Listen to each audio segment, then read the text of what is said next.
1298 दिन के भीषण युद्ध के बाद न पुतिन पीछे हटने को तैयार, न ज़ेलेंस्की झुकने को तैयार है और यूक्रेन ने रूस की तेल रिफाइनरियों पर ड्रोन हमले तेज कर दिए हैं।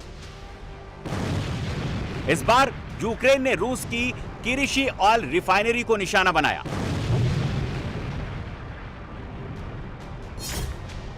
रूस के उत्तर पश्चिम में मौजूद किरीशी ऑयल रिफाइनरी रूस की सबसे बड़ी रिफाइनरियों में से एक मानी जाती है। किरीशी ऑयल रिफाइनरी हर साल करीब 17.7 मिलियन मीट्रिक टन रूसी कच्चे तेल का शोधन करती है, जो देश के कुल तेल का 6.4% है।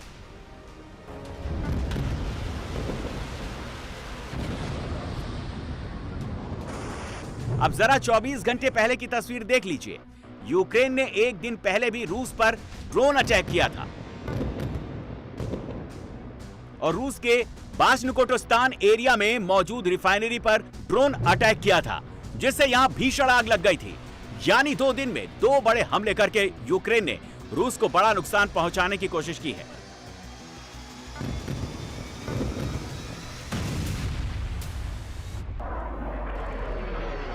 और ऐसा नहीं है कि यूक्रेन ने ऐसा पहली बार किया है।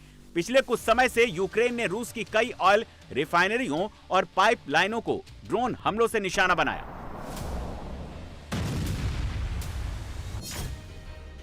पिछले 45 दिनों में यूक्रेन ने 17 स्ट्राइक की है, रूस की 12 रिफाइनरीज को निशाना बनाया और ये हमले जिन रिफाइनरीज पर किए गए वो रूस की ऑयल रिफाइनरी कैपेसिटी का 42% है। यूक्रेन के टारगेट पर रूस की रिफाइनरीज हैं, तो रूस के निशाने पर यूक्रेन के ड्रोन्स हैं। रूस ने दावा किया कि उसकी सेना ने पिछले 24 घंटे में 340 यूक्रेनी ड्रोन मार गिराए।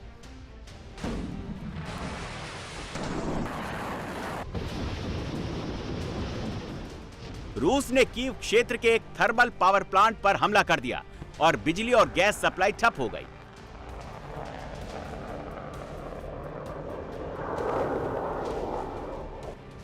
रूस यूक्रेन वॉर जोन से जो नई तस्वीरें आ रही हैं, वो इस बात की तस्दीक कर रही हैं कि पुतिन किसी भी धमकी से पीछे हटने वाले नहीं हैं।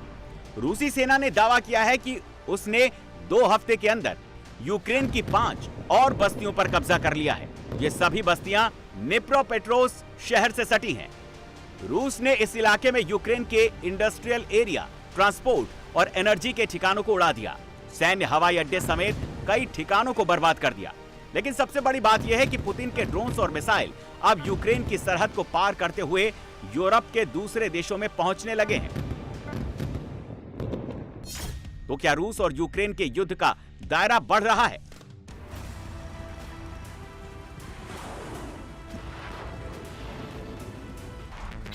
सबसे टेंशन की बात यही है, क्योंकि रूस यूक्रेन युद्ध में नए किरदारों के शामिल होने की आशंका बढ़ती जा रही है, क्योंकि रूस के कई ड्रोन ने नाटो के देश पोलैंड के आसमान पर अतिक्रमण कर लिया है।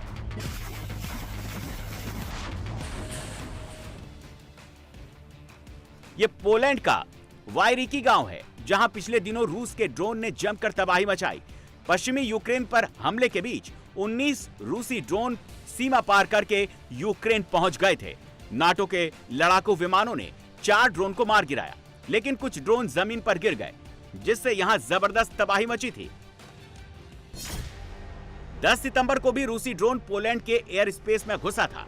पोलैंड ने रूस के इस ड्रोन को हवा में मार गिराया था। पोलैंड में ड्रोन घुसपैठ के बाद नाटो और रूस के बीच तनाव बढ़ गया है। इस घटना के बाद नाटो ने आर्टिकल 4 का ऐलान कर दिया है।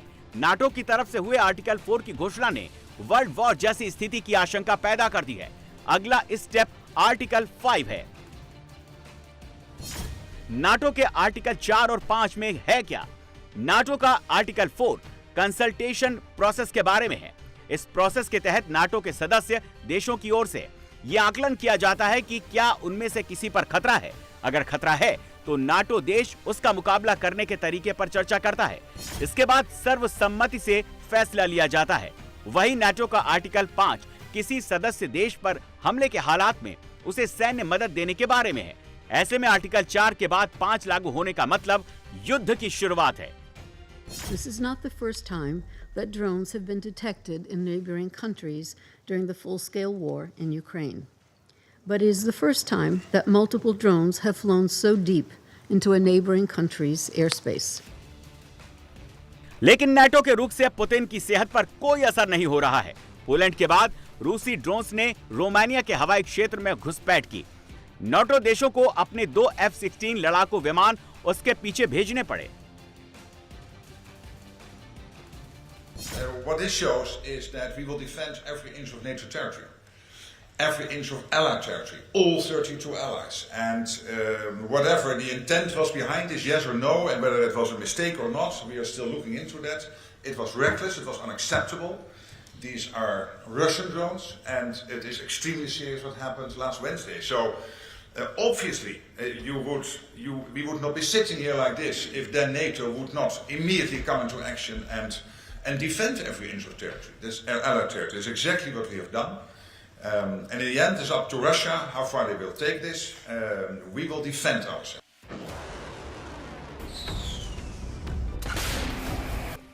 इस बीच सबसे अहम बात यह है कि रूस की घेराबंदी के लिए डेनमार्क, फ्रांस, जर्मनी, यूके ने हथियार जमा करना शुरू कर दिया है।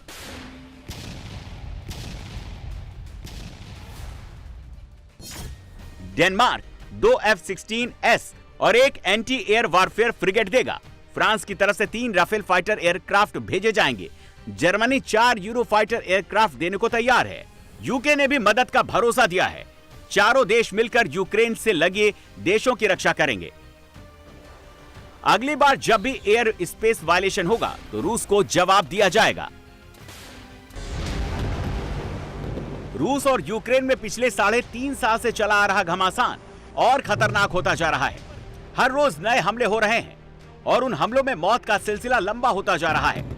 यही वजह है कि यूक्रेन के राष्ट्रपति ज़ेलेंस्की ने अपने सहयोगी देशों से जल्द और ज्यादा एयर डिफेंस हथियार भेजने की अपील की है।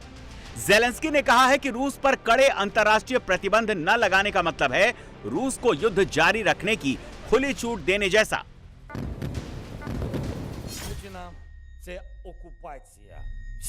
पुतिन का लक्ष्य पूरे यूक्रेन पर कब्जा करना है। वह किसी से कुछ भी कह रहे हो। उन्होंने अपनी युद्ध मशीन को इतना बढ़ा दिया है कि वह इसे आसानी से नहीं रोक पाएंगे जब तक कि उन्हें अपने लक्ष्य, अपने व्यक्तिगत लक्ष्य, उन्हें मौलिक रूप से बदलने के लिए मजबूर नहीं किया जाता।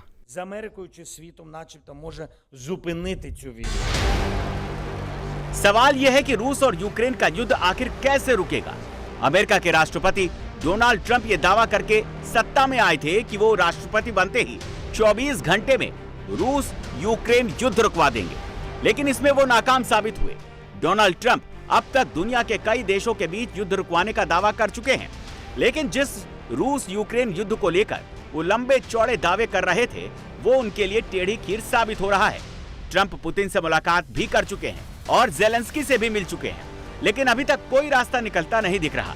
इसीलिए अब ट्रंप ने सभी नाटो देशों को ओपन लेटर भेजा है जिसमें उन्होंने रूस के खिलाफ बड़े पैमाने पर आर्थिक प्रतिबंध लगाने की बात कही है। ट्रंप ने नाटो के सदस्य देशों से रूस से तेल न खरीदने की अपील की है। अमेरिका चाहता है कि जो देश रूस से तेल खरीदते हैं उन पर G7 देश ज्यादा टैरिफ लगाएं। क्या मैं पूछ सकता हूं कि व्लादिमीर पुतिन पर क्या शिकंजा कसा जा रहा है? देखिए, बैंकों पर प्रतिबंध लगाने और तेल और टैरिफ से भी उन पर बहुत सख्ती की जाएगी और ये मैं पहले ही कर चुका हूं। मैंने बहुत कुछ किया है। देखिए, भारत उनका सबसे बड़ा ग्राहक था। मैंने भारत पर 50% टैरिफ लगाया क्योंकि वो रूस से तेल खरीद रहे हैं। ये करना आसान नहीं है, ये बहुत बड़ी बात है। रिपोर्ट्स के मुताबिक रूस यूक्रेन युद्ध में रूस के 2.5 लाख से ज्यादा सैनिक मारे जा चुके हैं। 10 लाख से ज्यादा रूसी सैनिक जख्मी हुए हैं। युद्ध में यूक्रेन के 1 लाख सैनिक मारे गए हैं। 4 लाख से ज्यादा सैनिक जख्मी हुए हैं। इस वक्त रूस और यूक्रेन के बीच आमने सामने की सबसे तगड़ी लड़ाई 11 मोर्चों पर चल रही है और ये 11 फ्रंट ज़ेपोरिज़िया से डोनेस्क और सुमी तक के इलाके हैं। यहां रूसी आर्मी बहुत एडवांस पोजीशन पर पहुंच चुकी है। यूक्रेन की सेना उन्हें रोकने की कोशिश कर रही है। कुछ इलाकों में यूक्रेन की सेना ने दोबारा कब्जा कर लिया है।